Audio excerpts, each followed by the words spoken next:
I used to be so obsessed with how I looked that it took away from doing things that I loved. And it's not to say that I would just completely like fall off the wagon and start eating, you know, all the desserts. It was that I gave less of shits, I guess. I gave less shits about how I looked on the outside and was more interested with having experiences and being content with myself on the inside.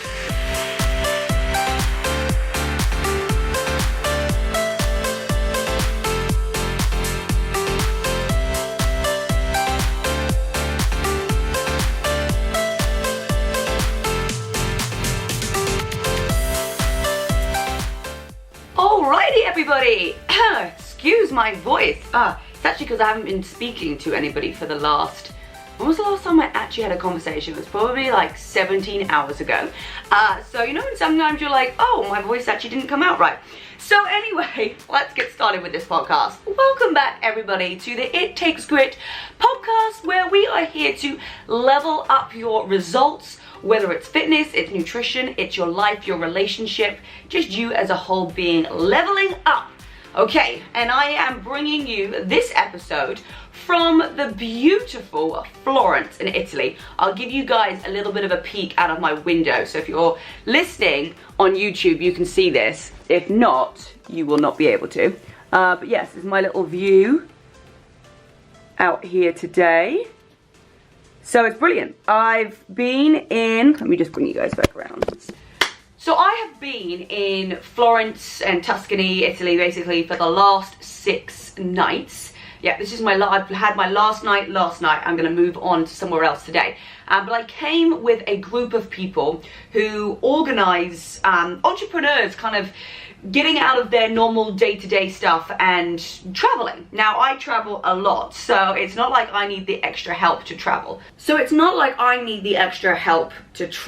However, when I saw that this was going to be organized and there was a bunch of really cool people going, I was like, sign me up, this is amazing. And I just had the best time ever. And last week we were in Bali, and I really try and give the same experience to everybody of really getting outside their comfort zone, doing things that they would have never done before. So this last week I went truffle hunting. Now you guys know I bloody love truffles, okay, on my french fries. That's the most important place that they should be. But I went truffle hunting, and there were these amazing dogs who sniff out the truffles in the woods, which I just wish that Alfie and Penny were just maybe 10% smart as these dogs, but they were amazing. And they found all these truffles for us, and then we went to a cooking class and we made pasta and we made other things, and you saw me in the kitchen for about 30 seconds making some pasta. So that's probably the most that you're ever going to see me in a kitchen. What else did we do? Oh, we went on a cool treasure hunt around the city to actually see the different monuments, and there's so much history here. It's just amazing. It's so beautiful, and there's things here that were in the 14th, 15th century and beyond. So it's really a place to come and see culture and things that where art was birthed. I mean, I came to Florence when I was 17 years old, so I haven't been here for many years. And it was really great just to come back and recap on everything, because I'd done art and history at school, so I really have an interest in it as well. So we did that. So we did the treasure hunt. We went to see jewelry makers. We went wine tasting. We went, oh my goodness, I can't even remember like everything that we've done now. Like just the most amazing restaurants and seeing incredible things, and just being part of a group too, that always just there to have a good time and to learn from each other and build relationships. And that's kind of, I'm going to talk about my core values and a little bit about core values in an episode coming up. If you didn't see that post I already did on Facebook and Instagram, check it out. But really talking about what your core values are and how they change. And I feel like travel really does just open up your eyes and get you to think differently. I feel it makes me calmer. It makes me feel more grateful. I have more gratitude. So if you haven't taken a trip in a while, I highly suggest that you do. And do not panic about your nutrition plan or falling off. And that's what I'm going to talk to you guys about today. Real quickly though, I am now flying to Geneva, which is in Switzerland. So I think I've got a changing flight somewhere. I don't know. I just know I need to be on an aeroplane at 1:30 p.m. today. It's coming up to 11, so I've probably got to leave in the next half an hour. And I'm flying to Geneva to do a climb. And now this climb is for my first practice climb ever to go to Mount Everest. So yes, I am going to be attempting to summit to the top, not base camp, all the way to the top of Mount Everest in May 2020. And this is going to be my first trip, and I have a bag of shit with me, which has got crampons, it's got an ice axe, it's got other carabiners and harnesses that I have got no bloody idea how to use. And my guy, who's my guide taking me today, is like, am I bringing that stuff for you? I'm like, I brought the stuff, you gave it to me on the list of what to bring. I was like, I've got no idea how to use any of it. I do have it with me. He said, no problem, you're going to learn pretty soon this week. And I have had a terrible cold since being in Bali. I got a cold in the last 2 days, so I was panicking like crazy. I wasn't going to climb this mountain. My nose has been streaming. I've been my bit of Bali belly as well, so I was thinking, oh my goodness, like, where's there going to be a bathroom? I don't want to just randomly just poop myself along the mountain. And so anyway, that's all good. But then obviously I've had a week in Italy drinking and eating all sorts of food, and I've never drank so much wine. I'm not even a wine drinker. I'm a Prosecco girl, which is great because that's from Italy. And I've drank a lot of wine. So what I want to talk to you about today is that I guess trying to come over a cold and then coming to Italy to drink wine and then preparing to go on a climb. Probably Italy wouldn't have been the exact spot to go to get over a cold and prepare to climb a mountain because of the amount of wine and cheese and pasta that's here. And I just wanted to say, screw it. It doesn't matter. This was an opportunity for me to come to Florence, and if it was in this time, then this is the time it was meant to be. And maybe it's going to prepare my body even more for the climb because I'm now bulking. I've bulked up on carbohydrates, loads of carbs, loads of pasta. And so that's really what I want to talk to you guys about today is when you're on your nutrition plan, when you're getting results, you know, how intense do you have to be? How strict do you need to be? And how long do you have to do that for? Does it seem like this never-ending battle of, oh my goodness, like I'm always trying to get in shape. I'm always trying to get those abs. I'm always trying to improve my mile. And I feel like it's always going to be a journey. It's always going to be a journey of improving because you can. You can always improve. I can always look at my fitness and feel like I could do, you know, more burpees in a minute and I could have more abs. And I used to be so obsessed with how I looked that it took away from doing things that I loved. And it's not to say that I would just completely like fall off the wagon and start eating, you know, all the desserts. It was that I gave less of shits, I guess. I gave less shits about how I looked on the outside and was more interested with having experiences and being content with myself on the inside. And it's taken a long time because I used to be so obsessive. I mean, I suffered with anorexia when I was 17 years old, and I would scrutinize myself in the mirror and I wanted to look like the models on the catwalk, which already was flawed because, I mean, I'm 5'2.5". I was never going to be a model despite the fact of getting down to a terrible tiny weight. It would have just never worked. So I don't know what I was thinking there, but I was obsessed with how I looked. And now, you know, being 31, I just want to be healthy. I just want to experience life, and I don't want to have food dictate how I feel. So how strict do you need to really be? If you're going into a competition or you have a certain goal that you are just like, I am desperate to achieve this once in my life, you're going to have to be strict. That's just the way it is, you know. That is a decision that you can make. And maybe it's just for 6 weeks that you have to be really strict, which in all the weeks that you have in your life, 6 weeks really isn't anything. And when I first started my nutrition plan in 2013, I wanted to get a really amazing result. I was like, this is the first time I've had a coach. This is the first time I've found products and a nutrition plan that I can stick to. And so, yeah, for 6 weeks, I'm going to see what my body is capable of. And I really suggest everybody doing that. I didn't drink alcohol, I didn't go out and party, I stuck to my protein number that I needed every day, and I got insane results. I dropped 6% body fat in 6 weeks, I gained 5 pounds lean muscle, and I felt amazing. So I know that's what my body can do. It wasn't something I wanted to do forever. I wanted to still maintain a nice lean figure, which I believe I do, And in there's times where I want to increase my glutes or whatever, I can do that. So when you're going away or you're traveling, it's, you know, it's still about moderation and balance, because this past week I've eaten so much pasta that I've literally felt like I've been full up from my mouth. Like, I ate food yesterday and I've had my shake and stuff this morning. It's 11, but I'm really not hungry anymore. But I wanted to get my shake in because it's full of nutrients. And so it really is about that balance. So for me, waking up every morning and having a high nutritious shake that I just mix with water, by the way, it's not like I'm making all this stuff, so I can take it with me and travel everywhere with it. That to me is the morning to get all my nutrients in, because it's not less about the food that you're eating and more about the nutrients that you're getting. So I know every morning, boom, I've got that in my system, so at least I've got all of these amazing nutrients flying around. At least I'm not depriving myself of nutrients. I'm probably adding in the red wine and the pasta and the truffles and, you know, the tiramisu, and my body's also got all of those nutrients in it as well. So for me, that's how I make the balance. And I'll definitely try everything, and if it's on my plate, I'll just try and look to get some protein. Now, I've been pescatarian now for 5 months, and meat is definitely a bigger thing here than fish is. So I am not very good at saying, oh, actually, I need some fish, I need some protein. And so I get to learn that skill while I'm here, because there was one day where there wasn't any protein, and, you know, I asked, because we're in a group, I asked, hey, can I get some fish? Well, actually, somebody asked for me because I was being a baby.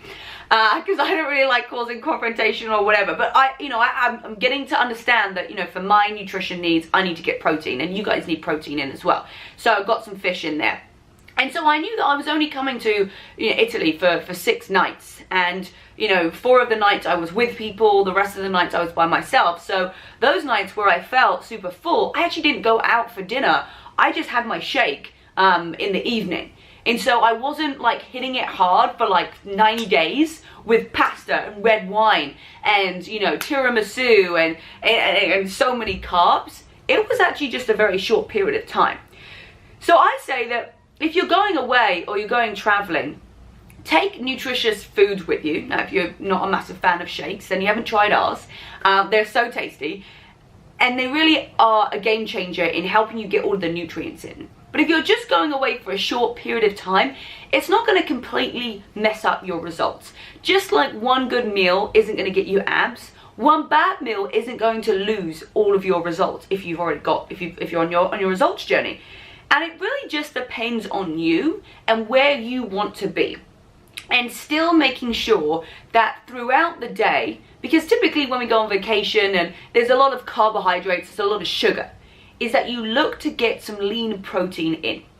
Because the lean protein is what's going to feed your muscles, right? And you want to be able to get that nutrients in, because that's actually what's going to keep you feeling full. The protein is what's going to keep you feeling full. The carbohydrates and the sugar are going to keep you full for about 30 minutes, and then you're going to crash, right? You're going to have that spike. It's just looking to see, have I had variety today? So it's not to say take out the pasta, take out the wine. It's like, okay, can I also make sure that I get some fruit in, that I've got some vegetables in there, so I've got some fish in there, that I've got some chicken in there, I've got some tofu, okay? It's not necessarily taking all of those other nutrients out to be able to allow room, right? Just to allow room for the wine and the carbohydrates and the sugar. Because your body needs all of those nutrients to actually work more efficiently. When your body is working more efficiently, what's going to happen is your body is going to get rid of the things that it doesn't want, and you're going to have brain function, and you're not going to feel so bloated. And bloating is actually one thing that I've really struggled with over this last week, because my body is just not used to eating so many carbohydrates. Now, I know I'm going on a hike in the next 6 days, so guess what? I'm probably going to burn off a lot of this stuff that I've done this week. So there we have it. There's the moderation. It doesn't have to be that, you know, every single day you eat pasta and then you're also doing the workout too. I didn't work out once while I was in Florence. I did a lot of walking. I was also getting over a cold. So I didn't want to allow my body to, one, have to fight my cold, and also fight to repair itself after I've worked out.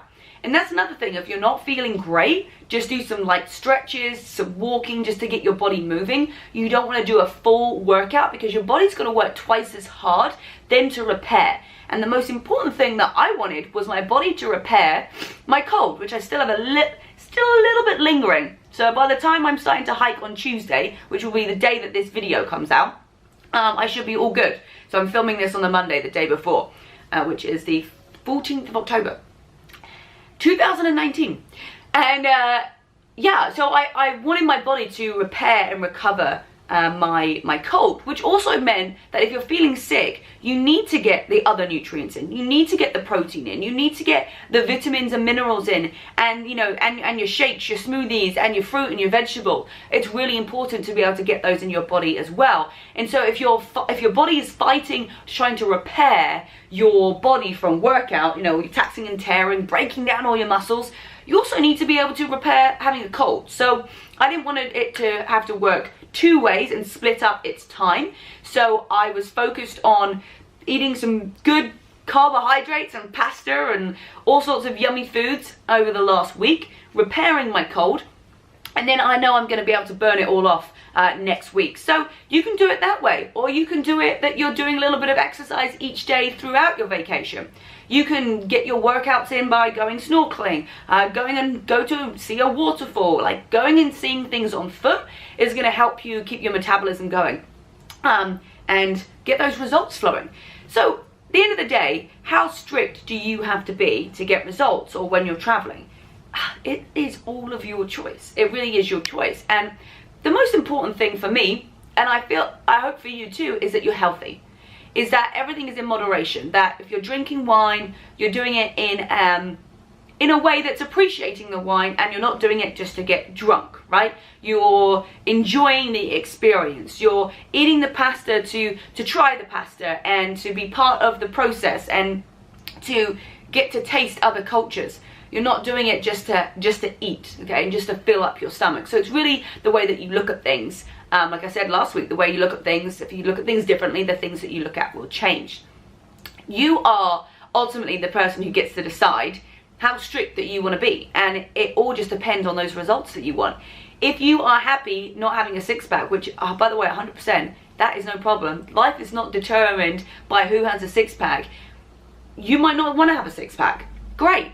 You don't need to, you know, count your food and count your macros and be super strict and make sure that you're eating every 2-3 hours and getting to the gym and doing X amount of sit-ups and cardio and weight training. You don't have to do that. So it really just depends on what you want. I say that if you want to live life for a long time and you want to experience everything, you need to find something that is going to be able to join that journey, and it's being able to keep you healthy and fit forever. So I do everything in moderation. You know, there's some days where I'm working out like crazy and I'm eating super strict on my plan, but I'm able to snap pretty quickly into that. So if you get into a rut, this is what I want to end with. If you feel like you are somebody who, once they start eating unhealthy food, gets in that habit and they can't snap out of it fast, you know that there is a limit with how far that you can go on the unhealthy side. So for me, I know that I can eat shitty food all day if I wanted to, but I'm able to snap the next day back into eating healthy and working out. Some people get into a routine once they've eaten unhealthy for a day, it kind of lingers on to the next day. And it lingers on and it keeps going. Before you know it, you've had 21 days of unhealthy eating because you've got yourself into that habit.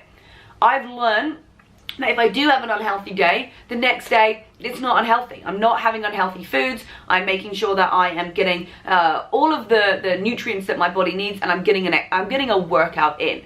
And so if you don't have that skill set yet, try it out. Try it out eating, you know, the unhealthy foods for a day if that's what you enjoy doing, and then snap back into it the next day. And those unhealthy food days, they're once in far between. Like, you know, I don't do it at home. I would only do it if I'm out traveling or I'm visiting another country.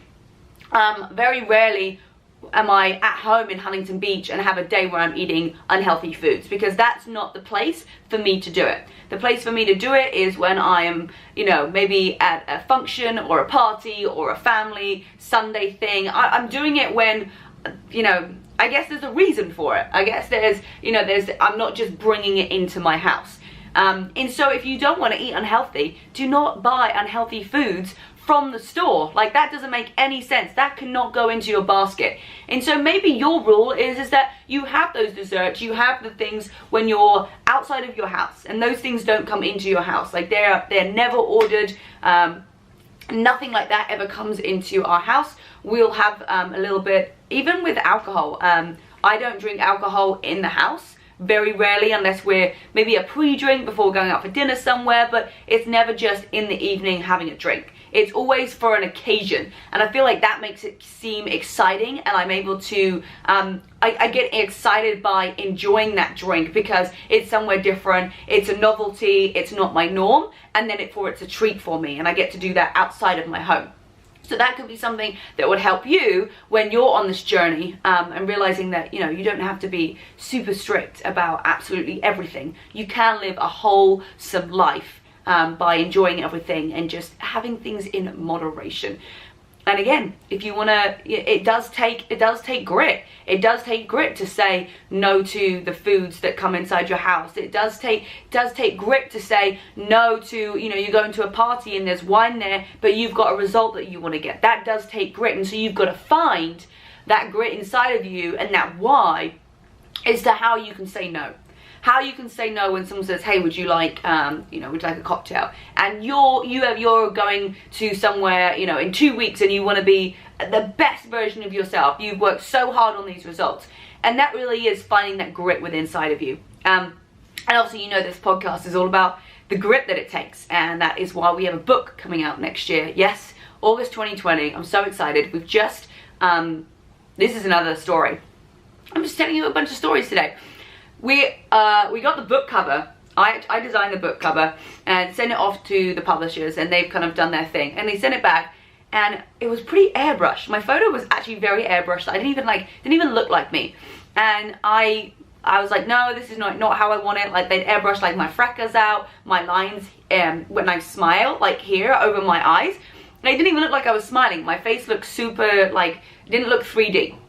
And so I was like, hey, I don't want to be airbrushed at all. So when you see the front cover, know that there is no airbrushing whatsoever done on that. I don't really, like I said, I don't even care what I look like on the outside anymore, because I'm so content with how I feel on the inside. And so I don't need to prove to anybody that I've got this like perfectly nice skin and no freckles on my chest, because I do. And that's just me. So own yourself, be 100% authentically you.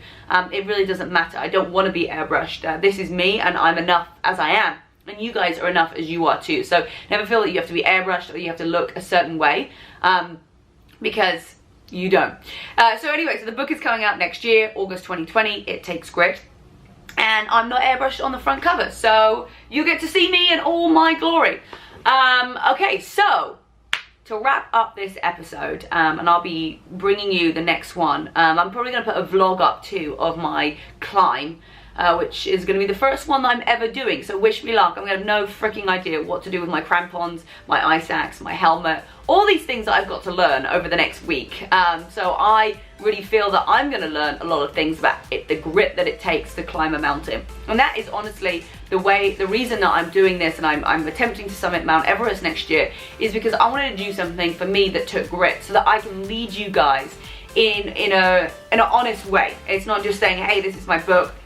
You know, these are all the things that I've done over the last, 15 years that have helped me get to where I am today. But it's also about me helping you guys and just leading you the way throughout 2020. So super excited about this.